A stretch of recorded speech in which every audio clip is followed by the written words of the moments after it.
పరిశుద్ధ గ్రంథము నుండి ఒక్క వచనము విందాము. అపోస్తులుల కార్యములు 2వ అధ్యాయము 4వ వచనము. అందరూ పరిశుద్ధాత్మతో నిండిన వారై ఆ ఆత్మ వారికి వాక్శక్తి అనుగ్రహించిన కొలది అన్యభాషలతో మాటలాడసాగిరి.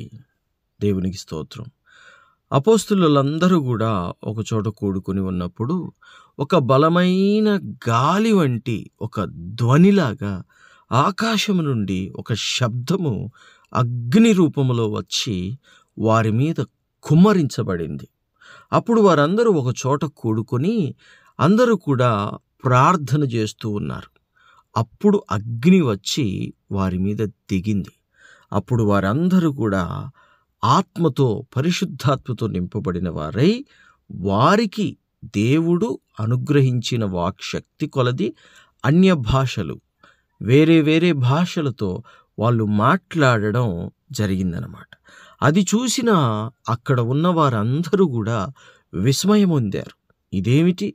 ఈ దేశపు వారు ఆ దేశపు మాటలు, ఆ దేశపు వారు ఈ దేశపు మాటలు మాట్లాడుచున్నారు. ఎక్కడెక్కడి భాషలో మాట్లాడుతున్నారు, దేవదూతల భాషలు మాట్లాడుతున్నారని ఆశ్చర్యం కలిగించేటట్లుగా పరిశుద్ధాత్మ దేవుడు అక్కడ కార్యం చేశాడు. పరిశుద్ధాత్మ దేవుడు ప్రతి కార్యము కూడా ఆశ్చర్యకరంగానే జరిగిస్తాడు. కొన్నిసార్లు చూడండి, మనకి కూడా ఆత్మతో నింపబడినప్పుడు ఎంతో జ్ఞానము, ఎంతో తెలివి, ఎంతో వివేకము, అలాగే కొన్నిసార్లు మనం ప్రార్థన చేస్తే ప్రభు మనల్ని బలపరిచి స్వస్థపరిచే విధానం అంతా కూడా ఎంతో అద్భుతంగా ఉంటుంది. దేవునికి మహిమ కలుగునుగాక.